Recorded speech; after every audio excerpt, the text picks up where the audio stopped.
Welcome to ಇಮಾಸ್ world. ನಾವಿವತ್ತು ಮಾಡ್ತಾ ಇರೋದು ಸ್ವೀಟ್ ಪೊಟ್ಯಾಟೋದ ಪರಾಠ, ಗೆಣಸಿನ ಪರಾಠ ಮಾಡ್ತಾಯಿದ್ದೀವಿ. ಅದಕ್ಕೆ ಬೇಕಾಗಿರೋ ಸಾಮಗ್ರಿಗಳು: 1 ಬಟ್ಲು ಗೋಧಿ ಹಿಟ್ಟು, 2 ಚಿಕ್ಕ ಚಿಕ್ಕದಾಗಿರೋಂಥ ಸ್ವೀಟ್ ಪೊಟ್ಯಾಟೊ ಗೆಣಸು ತೊಗೊಂಡಿದ್ದೀನಿ, ಸ್ವಲ್ಪ ಕೊತ್ತಂಬರಿ ಸೊಪ್ಪು, 1 ಸ್ಪೂನು ಜೀರಿಗೆ, 1 ಸ್ಪೂನ್ ಅಜ್ವಾಯಿನ, ಸ್ವಲ್ಪ ಉಪ್ಪು, ಸ್ವಲ್ಪ ಖಾರದ ಪುಡಿ, ಸ್ವಲ್ಪ ಅರಿಶಿನ, ಮತ್ತು ನಾನಿಲ್ಲಿ ಬಿಳಿ ಎಳ್ಳು ತೊಗೊಂಡಿದ್ದೀನಿ. ಕರಿ ಎಳ್ಳನ್ನು ಹಾಕ್ಕೋಬೋದಿತ್ತು, ನಾನಿಲ್ಲಿ ಬಿಳಿ ಎಳ್ಳು ಹಾಕ್ತಾಯಿದ್ದೀನಿ.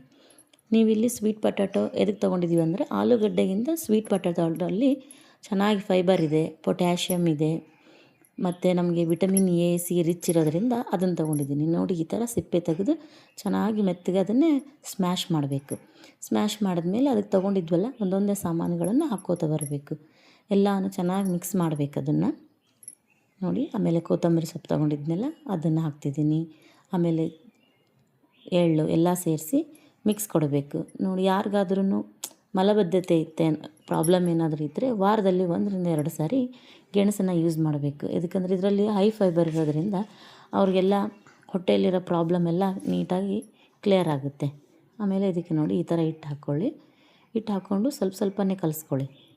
ಸ್ವಲ್ಪ ಬೇಕಿದ್ದರೆ ಮಾತ್ರ ನೀರು ಯೂಸ್ ಮಾಡ್ಕೊಳ್ಳಿ, ಇಲ್ಲಾಂದರೆ ಅದರಲ್ಲೇ ಮಾಯಿಶ್ಚರ್ ಇರುತ್ತಲ್ಲ ಅಷ್ಟು ಸಾಕಾಗುತ್ತೆ. ನೋಡಿ, ಸ್ವಲ್ಪ ನೀರು ಹಾಕ್ತಾಯಿದ್ದೀನಿ.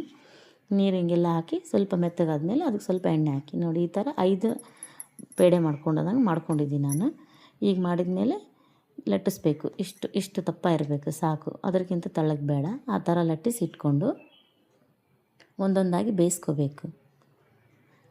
ಹಂಚು ಫುಲ್ ಹೈ ಫ್ಲೇಮ್ನಲ್ಲಿ ಇರಬಾರ್ದು, ಲೋ ಫ್ಲೇಮಲ್ಲೂ ಇರಬಾರ್ದು, ಮೀಡಿಯಮಲ್ಲಿ ಇಟ್ಟು ಚೆನ್ನಾಗಿ 2 ಸೈಡು ಬೇಯಿಸ್ಕೋಬೇಕು. ಒಂದು ಸೈಡ್ ನೋಡಿ ಅದು ಬಬಲ್ ಬಂದಾಗ ಅದನ್ನು ನಾವು ತಿರುಗಿಸಿ ಹಾಕ್ಕೋಬೇಕು. ನೋಡಿ, ಈ ಥರ ಈ ಥರ ಆದಮೇಲೆ ಇನ್ನೊಂದು ಸೈಡನ್ನು ಎಣ್ಣೆ ಹಾಕಬೇಕು. 2 ಚೆನ್ನಾಗಿ ಬೇಯಿಸ್ಕೋಬೇಕು. 2 ಕಡೆನೂ ನೀಟಾಗಿ ಬೆಂದಮೇಲೆ ನೋಡಿ ಒಂದು ಪ್ಲೇಟ್ಗೆ ಟ್ರಾನ್ಸ್ಫರ್ ಮಾಡ್ಕೊತಿದ್ದೀನಿ.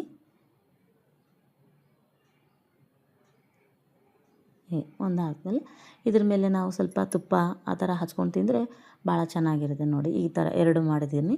ಈ ಥರ ಚೆನ್ನಾಗಿ ತುಪ್ಪ ಮೇಲೆ ಹಚ್ಕೊಂಡು ತಿನ್ನಬೇಕು. ಈಗ ನಾವು ಪರಾಠ ಜೊತೆಗೆ ಮೊಸರನ್ನಾದ್ರೂ ಸೈಡ್ ಡಿಶ್ಶಾಗಿ ಯೂಸ್ ಮಾಡ್ಬೋದು, ಇಲ್ಲಾಂದರೆ ಆನಿಯನ್ ಟೊಮೆಟೊ ಚಟ್ನಿ ನಾನು ಮಾಡಿದ್ದೀನಿ ನೋಡಿ, ಇದನ್ನಾದರೂ ಸೈಡ್ ಡಿಶ್ಶಾಗಿ ಯೂಸ್ ಮಾಡ್ಬೋದು.